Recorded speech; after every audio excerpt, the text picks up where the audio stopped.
Every camera brand has its own flavor of log profile, but are they really all that different? Is one actually better than the other ones, or are they basically just the same? Here I've got the Sony FX3 and the Panasonic Lumix S1 Mark II, and I want to compare the S-Log3 from this camera to V-Log and ARRI Log C in this camera. So here's the plan. We're going to grab a few shots with each profile and talk a bit about what shooting in log actually means. Then we'll see how each one looks, how they grade in post, and which one actually feels best to work with, if any. And make sure to stick around because I'll be sharing 3 of my favorite tricks for grading log and matching cameras that make the process so much easier and more powerful. So secure the cup and let's get into it.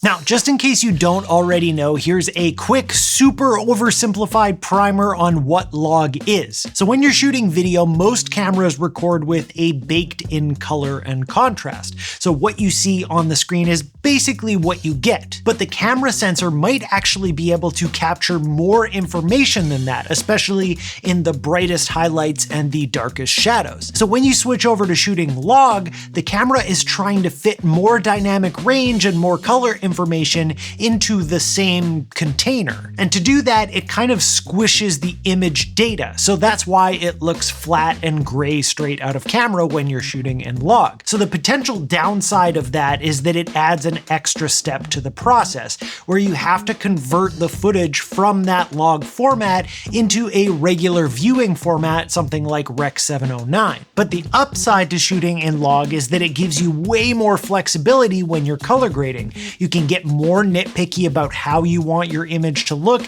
and you can often recover details that would potentially be gone if you were doing normal recording. The thing is, though, that every brand has its own take on log. So Sony, like I said before, uses S-Log3, Panasonic has V-Log, and now some Panasonic cameras even have ARRI's Log C in it, which is really cool. They all aim to do the same thing, which is to preserve as much dynamic range as possible, but each interprets color and contrast a little bit differently, and they get there using their own fancy logarithmic equation.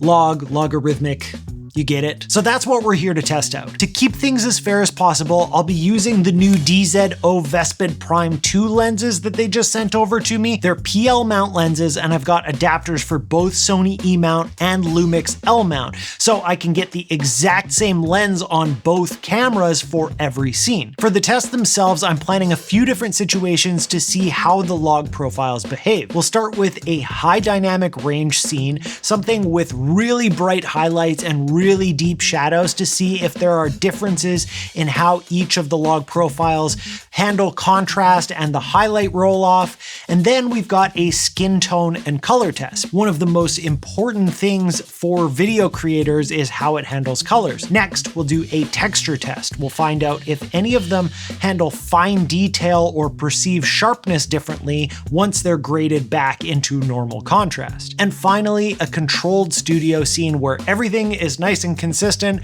just to see if we notice anything else there. What's cool is that this whole process was made possible by Lexar, who's also sponsoring this video. So I've got 2 different cameras here, and they use 2 different types of media. The Sony FX3 uses CFexpress Type A cards, and the Lumix uses CFexpress Type B. The new CFexpress 4.0 cards are faster than ever, like literally twice as fast as the older 2.0 cards. They come in different tiers. We've got silver, gold, and diamond, so you can pick one up that fits your workflow and your budget. And they also come in a ton of different sizes, all the way up to 4 terabytes, which is wild. For the Sony, I'm using the Gold Series 1 terabyte Type A card. It's fast enough to handle every single recording mode on the FX3 with up to 1650 megabytes per second write and 1800 read speeds. And for the Lumix, I've got the 1 terabyte Diamond Series Type B card. This thing can hit up to 3400 megabytes per second write speeds and 3700 read, which is actually faster than the SSDs that I edit from. Unfortunately, most cameras haven't fully caught up to the CFexpress 4.0 speeds yet,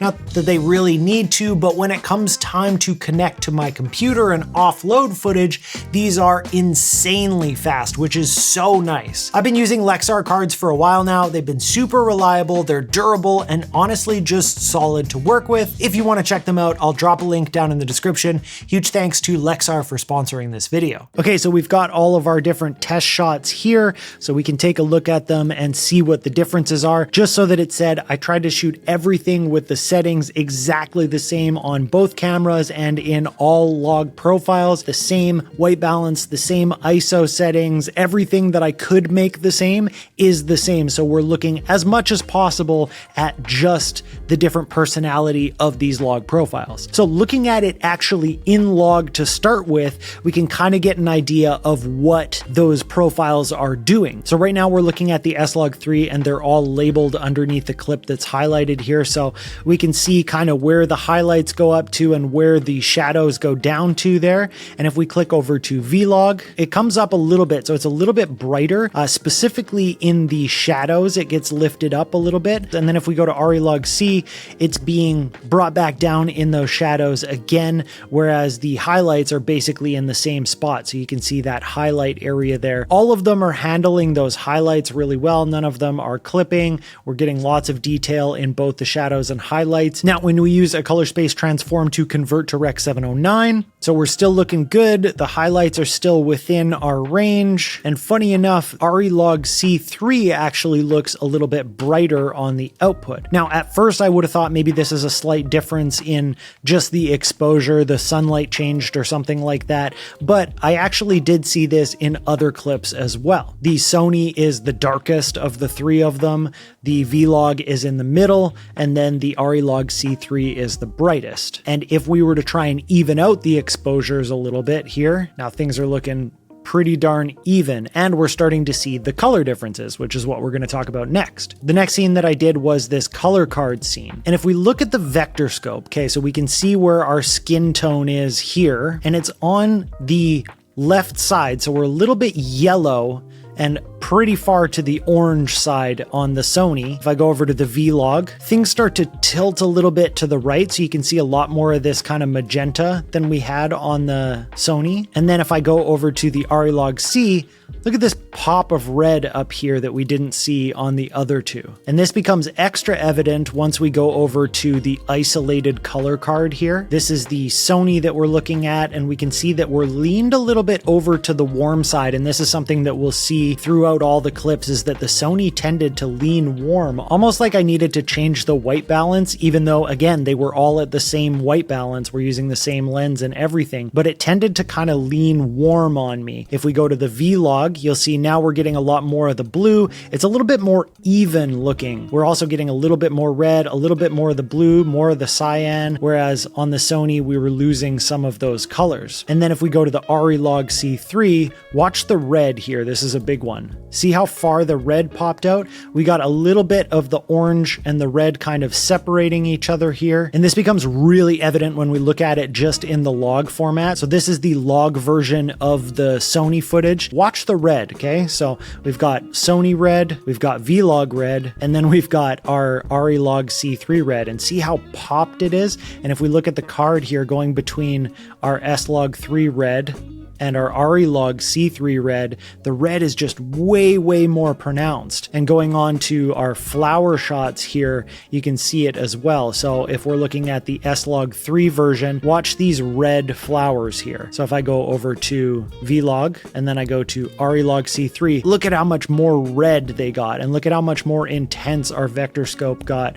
comparatively to the other two. So interesting how the colors are so different, but we're never looking at it in this way. So what if we convert it to Rec. 709, going from S-Log to V-Log to ARRI Log C3, and look at how much more intense and red that red is. Like, it looks way more red than the S-Log does, that looks a lot more orange, and you can see it in the vector scope here. It's leaning in between red and yellow here, whereas like on the ARRI, look at how straight that red line is. It's just going to red. But red isn't the only thing that's changing here. You can see it in the greens as well. So if we look at all the green throughout this, and I go from S-Log3 to V-Log, and on on the vector scope, watch it change from leaning in towards this yellow to more down towards the green. And then on ARRI Log C3, it's a very similar green to the V-Log. So those two are pretty similar, but the S-Log3, you get a much more kind of yellowy green and a little bit less saturated as well. Now, while we're on this image of the flowers,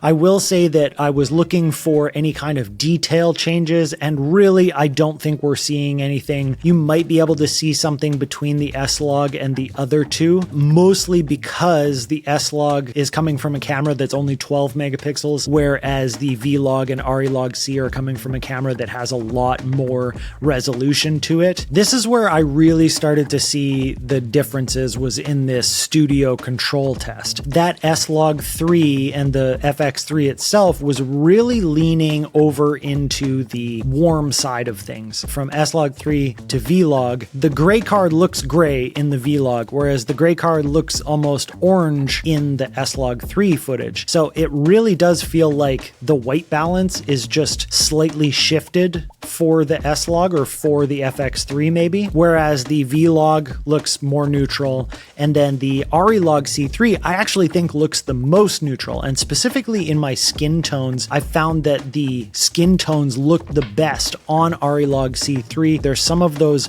reds and those kind of pink tones in my skin that gives it a little bit of separation between the oranges and the pinks. With the V-Log, I do find that I look a little bit almost yellow, whereas with the ARRI Log C3, I find that I look a lot more natural. I look healthy. I've got nice pink lips, those kinds of things. It gives a certain kind of contrast that I also like as well, whereas the V-Log looks a little bit less contrasty. So some quick takeaways now that we've seen all of these different scenes. Dynamic range between the three log profiles was actually pretty similar. As for color differences, I noticed a lot in the greens and the reds, and specifically in the ARRI Log C3, those reds really pop. In the Sony, we had the different greens. They're kind of more muted and a little bit more towards the yellow, as well as that kind of white balance shift with the Sony towards the yellow as well, towards the warmer tone. In my opinion, the ARRI Log C3 actually looked better than the other two. The results that I got from it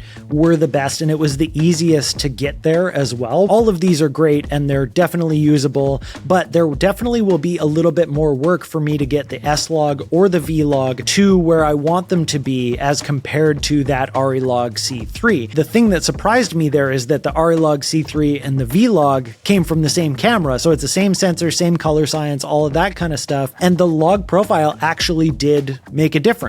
So now the question is, if I were trying to grade and match these three different log profiles, how would I go about it? And I promised you I was going to give you 3 tips, so here's those 3 tips. Tip number 1 is actually a mistake I used to make all the time, and that was converting straight to Rec 709 right at the start of a grade. What we actually want to do is put our Rec 709 conversion at the end of the grade, so in the last node. The problem is that if you do it at the start, it clips off all the extra highlight and shadow detail before you've even started doing most of your work. Now, I always keep that color space transform to Rec 709 or LUT or whatever I want to use at the very end of my node tree. That way, all of my adjustments, my exposure, contrast, saturation, they're all happening in the log image while I've still got the full dynamic range and color information available. Tip number 2 is to work in a common color space amongst all your clips. So as we just saw, every camera and log profile is a little bit different. So the easiest way to match them is to get them all speaking the same language. I personally like to use DaVinci Wide Gamut, DaVinci Intermediate as my intermediate color space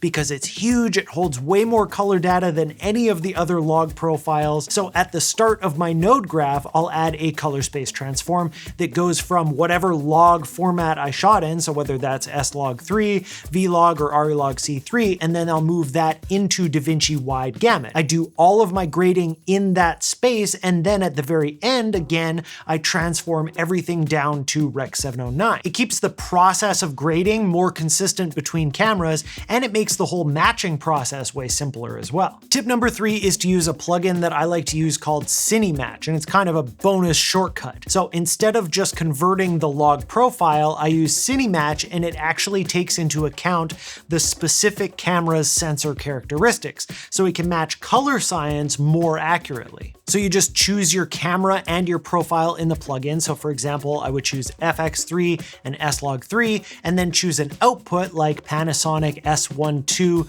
ARRI Log C3, or DaVinci Wide Gamut if I want, and it'll do that conversion. Just so that it's said, Cinematch is not a free plugin. It doesn't come with Resolve. It's something you have to buy separately. I will leave a link down below if you want to check it out, but it is genuinely helpful for getting your footage closer faster, for getting those matches between cameras. So those are the three things that I like to do: Rec 709 last, work in a common space, and then use Cinematch if you want to quickly and accurately match between cameras. Overall, a lot of what I expected to come out of this experiment turned out to be true. All three log profiles handle dynamic range really well and in a very similar fashion. But what actually surprised me was how different the colors looked between the three profiles, even after converting to Rec 709, especially between the V-Log and the ARRI Log C. Considering that they were coming from the same camera, I kind of expected them to look a lot more similar. But how about you? If anything in this test surprised you, or if you've got questions about matching or color grading log footage, let me know down in the comments and I'll do my best to help out. Huge thank you to Lexar for sponsoring this video. Huge thank you to you for watching, and I'll see you next time.